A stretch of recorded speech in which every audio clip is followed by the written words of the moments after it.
پچھلا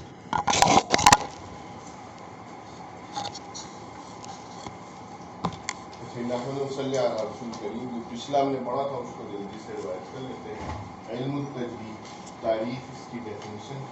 لغتاً اس کا اچھا کرنا، خوبصورت کرنا، اور اصطلاحاً جو اس کی ٹرمینالوجی ہے کہ ہر حرف کو اپنے مخرج سے ادا کرنا اور اس کی صفات کے ساتھ رکھنا. مخرج کہتے ہیں حرف کے نکلنے کی جگہ، جہاں سے حرف نکلتا ہے اسے ہم مخرج کہتے ہیں. تو اگر ہر حرف اپنے مخرج سے ادا ہوگا تو صحیح ہوگا، کہیں اور سے ادا ہوگا تو کوئی اور حرف بن جائے گا تو غلط ہوگا. تو اور اس کی صفات کے ساتھ، تو ہر حرف کے ساتھ کچھ صفات لازمہ ہوتی ہیں، کچھ محسنہ ہوتی ہیں. وہ آگے جا کے ہم صفات پڑھیں گے تو اس سے آپ کو آئیڈیا ہوگا. تو موضوع مخرج معلوم کرنے کا طریقہ کیا ہے؟ جس حرف کا مخرج معلوم کرنا ہے اس پہ جزم دیں اور اس سے پہلے حمزہ لگا دیں. تو جہاں جا کر آواز آپ کی ٹکے گی وہ اس حرف کا مخرج ہوگا. جیسے با کا معلوم کرنا ہے تو با پہ جزم دی، پہلے حمزہ لگایا. اب تو ہونٹ، دونوں ہونٹوں کو ملنے سے بعد آ. اسی طرح میم کا مخرج بھی آپ دیکھیں، میم پہ جزم دیں، حمزہ لگائیں. تو جہاں آواز ٹکتی ہے ہونٹ دونوں، لیکن ہونٹوں کا تر حصہ ملتا ہے تو بعد آتی ہے، خشک حصہ ملتا ہے تو یہ میم ادا ہوتی ہے. تو جتنا واضح یہ دو مخرج ہیں اردو میں، یہ صحیح ہے مطلب. اسی طرح جن مخارج میں ہم غلطی کرتے ہیں ان کی بھی جب ادائیگی کا احساس واضح ہو جائے گا تو انشاءاللہ آپ کا وہ مخرج بھی ٹھیک ہو جائے گا، تو پھر تلاوت میں وہ صحیح ہو جائے گی. تو تلاوت میں بنیادی بات کیا ہے کہ مخرج کی صحیح ادائیگی، ٹھیک ہے. اور اس کے موضوع جو ہے اس علم کا، علم تجوید کا، وہ حروف تہجی ہے. آؤ جی ڈاکٹر صاحب، یہ سارے چیزیں تھوڑے نہیں ہوں، یہ تھوڑے نام لکھے ہوئے ہیں. تو 29 حروف تہجی ہے، ٹھیک ہے، جو عربی میں الف با تا تا شروع ہوتے ہیں. اور ان میں سے 10 منٹ کا لیکچر. اچھا ٹھہر کے آئیں گے 10 منٹ. چلو آدھے گھنٹے میں فون.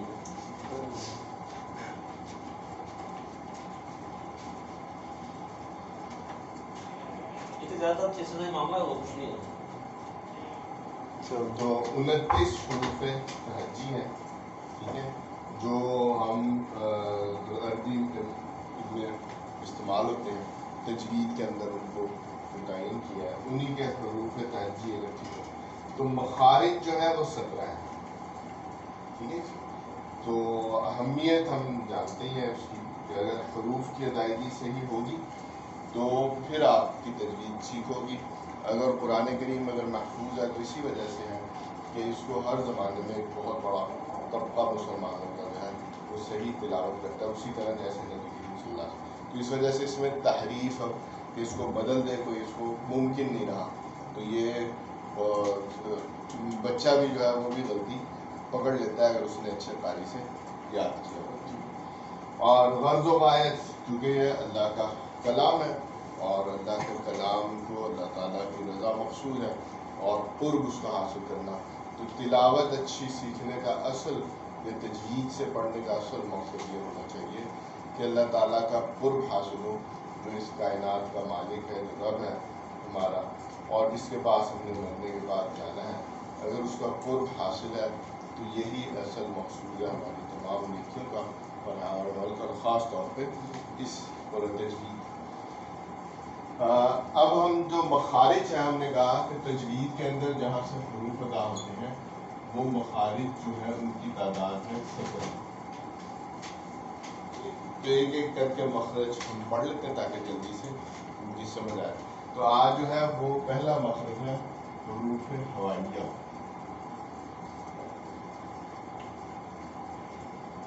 حروف ہوائیہ کا مخرج ہے جوف دہن، ٹھیک ہے.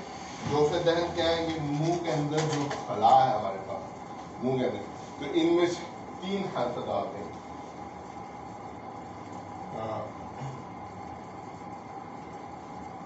الف، واو اور یا.